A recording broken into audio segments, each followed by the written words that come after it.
തൃക്കളത്തൂർ ശ്രീരാമസ്വാമി ക്ഷേത്രത്തിലെ തിരുവുത്സവം കൊടിയിറങ്ങി. ആറാട്ട് ചടങ്ങിൽ പങ്കെടുക്കുവാനായി നിരവധി ഭക്തജനങ്ങളാണ് എത്തിച്ചേർന്നത്.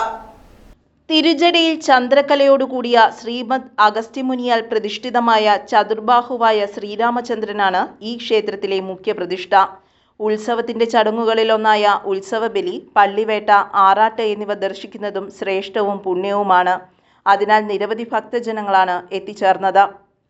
പുലിയന്നൂർ മനക്കിൽ ബ്രഹ്മശ്രീ അനിയൻ നാരായണൻ നമ്പൂതിരിയുടെയും ക്ഷേത്രം മേൽശാന്തി വാർണങ്കോട്ട് ബ്രഹ്മശ്രീ ശങ്കരൻ പോറ്റിയുടെയും നേതൃത്വത്തിൽ ഉത്സവം കൊടിയിറക്കി.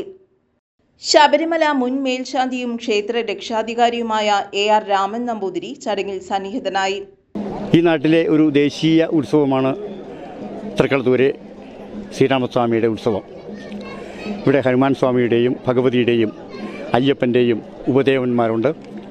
പക്ഷേ ഈ കൊല്ല ഉത്സവാഘോഷ പരിപാടികളുടെ കൂടുതൽ കലാപരിപാടികൾ ഉൾപ്പെടുത്താതെ അത്യാവശ്യം നാട്ടുകാരുടെ പരിപാടികൾ മാത്രമായി ഇവിടെ ഉൾപ്പെടുത്തിയിരിക്കുകയാണ്. എന്തുകൊണ്ടെന്നാൽ അടുത്ത മാസം ശാസ്താവിൻ്റെ പുതിയ പുനഃപ്രതിഷ്ഠ നടക്കുകയാണ്. ഇപ്പോൾ ശാസ്താവിനെ ആവാഹിച്ച ബാലാലയത്തിൽ ഇരുത്തിയിരിക്കുകയാണ്. ഒരു മീനമാസം ഒടുക്കത്തോടു കൂടി വളരെയധികം ചിലവുള്ള ഒരു വലിയ പ്രക്രിയയിൽ ദേവസ്വം ഭാരവാഹികളും ഈ നാട്ടുകാരും ചേർന്നിരിക്കുകയാണ്.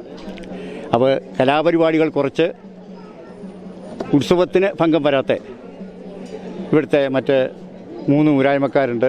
അവരൊക്കെ വന്നിരുന്നു. ഞാനും ഈ ഊരായ്മ കുടുംബത്തിൽപ്പെട്ടതാണ്.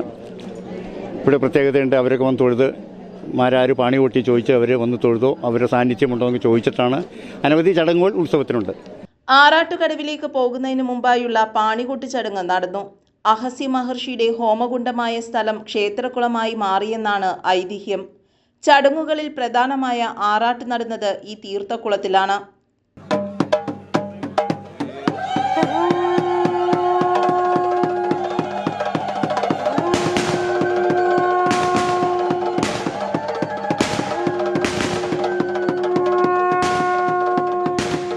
ഉപനയനം നടത്തിയ അരയാലാണ് ക്ഷേത്രത്തിന്റെ മറ്റൊരു പ്രത്യേകത. അരണ്യ കടഞ്ഞ് യാഗാഗ്നി ജ്വലിപ്പിക്കുന്നത് ഉപനയനം കഴിഞ്ഞ അരയാലിന്റെ ശിഖിരങ്ങൾ കൊണ്ടാണ്. ഇങ്ങനെ നിരവധി പ്രത്യേകതകളാണ് ക്ഷേത്രത്തിനുള്ളതെന്ന് ക്ഷേത്രം president Neelakanta Warrier, secretary Omanakuttan Warrier, treasurer Manoj KN, മുൻ പ്രസിഡന്റ് അനിൽ കണ്ണോത്ത് എന്നിവർ അറിയിച്ചു. ഇത് അഗസ്ത്യ മഹർഷിയുടെ സ്മരണാർത്ഥം ഗുരു എന്നുള്ളത് വിളക്ക് കത്തിക്കൊണ്ടിരിക്കുക. എപ്പോഴും ഗുരുദേവന് വേണ്ടി ഒരു വിളക്ക് വയ്ക്കുന്നുണ്ട്.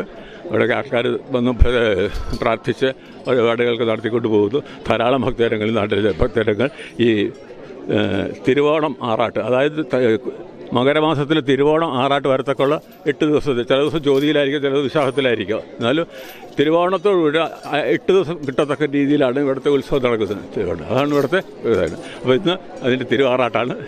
ആറാട്ടിനു ശേഷം ഗജവീരന്റെ അകമ്പടിയോടെ എഴുന്നള്ളിപ്പും നടന്നു. ശേഷം കുഞ്ഞോൾ മാഷിനെ പൊന്നാടയണിയിച്ച് ആദരിച്ചു. ശ്രീരാമ സന്നിധിയിൽ ഹാജരായിരിക്കുന്ന മുഴുവൻ ഭക്തജനങ്ങൾക്കും നമസ്കാരം. യാദൃച്ഛികമായിട്ട് ഈ ഉത്സവത്തിന് നോക്കി എൻ്റെ കയ്യിൽ കിട്ടുകയും തിരുമേനിയുടെ ഫോട്ടോ ആയി കണ്ടത് കൊണ്ട് ഇന്നലെ രാത്രി ഞാൻ തിരുമേനിയെ വിളിച്ച് രാവിലെ ഇവിടെ വന്ന് തൊഴിൽ പോകും എന്ന് പറഞ്ഞിരുന്നു. ഭക്തർക്ക് പറ നിറയ്ക്കുവാനുള്ള സംവിധാനങ്ങളും ഒരുക്കിയിരുന്നു. പെരുവാരം രാജന്മാരുടെ ശിഷ്യകളുടെ ചെണ്ടമേളവും നടന്നു. ആൺപെൺ വ്യത്യാസമില്ലാതെ 40ഓളം പേരെയാണ് രാജന്മാരാർ ചെണ്ട പഠിപ്പിക്കുന്നത്. ഏകദേശം 1 വർഷത്തോളമായി തുടങ്ങിയിട്ട് ഒരു 10-40 പിള്ളേരോളം പഠിക്കുന്നുണ്ട്. ഇതിന് ഇനിയും താല്പര്യമുള്ളവരുണ്ടെങ്കിൽ അവരെ പഠിപ്പിക്കാനും തയ്യാറായിട്ടാണ് നിൽക്കുന്നത്. ഇപ്പോൾ ഇവിടെ കമ്മിറ്റിയുടെ ഭാഗത്തുനിന്നായാലും എല്ലാവരും കൂടെ നല്ല സഹകരണങ്ങളും എല്ലാം ഇതുകൊണ്ട് ഇതിനകത്ത് പൊതുവായിട്ട് എല്ലാവരെയും നല്ല സപ്പോർട്ടിന് അവർ മുന്നോട്ട് പോയിക്കൊണ്ടിരിക്കുകയാണ്. ഇതുപോലെ തന്നെ മുന്നോട്ട് പോകണമെന്നാണ് വിചാരിച്ചിരിക്കുന്നത്. മാഷ് കുട്ടികളെ പഠിപ്പിക്കുന്നത് പ്രത്യേകിച്ച് ഒരു ലാഭവും പ്രതീക്ഷിക്കാണ്ട് സൗജന്യമായിട്ടാണ്. ഒരു ലാഭവും പ്രതീക്ഷിക്കുന്നില്ല ഇതിനകത്ത്. ഞാൻ ഫീസ് പോലെ ഒന്നുമില്ല. ഇതിൻ്റെ ചിലവ് ഇത് കഴിയുമ്പോൾ ഒരു ചിലവ് മാത്രമേ ഉള്ളൂ മേടിക്കണം. അത് ഞാൻ കയ്യിൽ നേരെ മേടിക്കാറില്ല. അതവരെ കൊണ്ട് തന്നെ ചെയ്യിപ്പിക്കാറ് പതിവ്. അങ്ങനെ തന്നെ മുന്നോട്ട് പോകണമെന്നാണ്. ഇവിടെയുള്ള എല്ലാവരും മറ്റുള്ള അമ്പലങ്ങളിൽ പോയി മേളം കേൾക്കാറുണ്ട്. അപ്പോൾ അതിൻ്റെ ഒരു താല്പര്യപ്രകാരം നമ്മൾ സമീപിച്ചതാണ്. ഇങ്ങനെ സമീപിച്ച് കഴിഞ്ഞപ്പോൾ പഠിപ്പിക്കാമെന്ന് പറഞ്ഞു.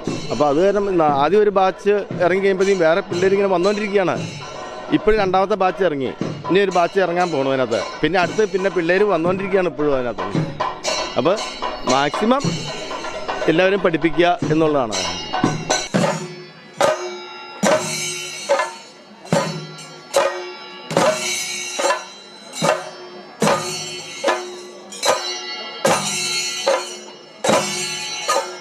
News desk, Perumbavoor.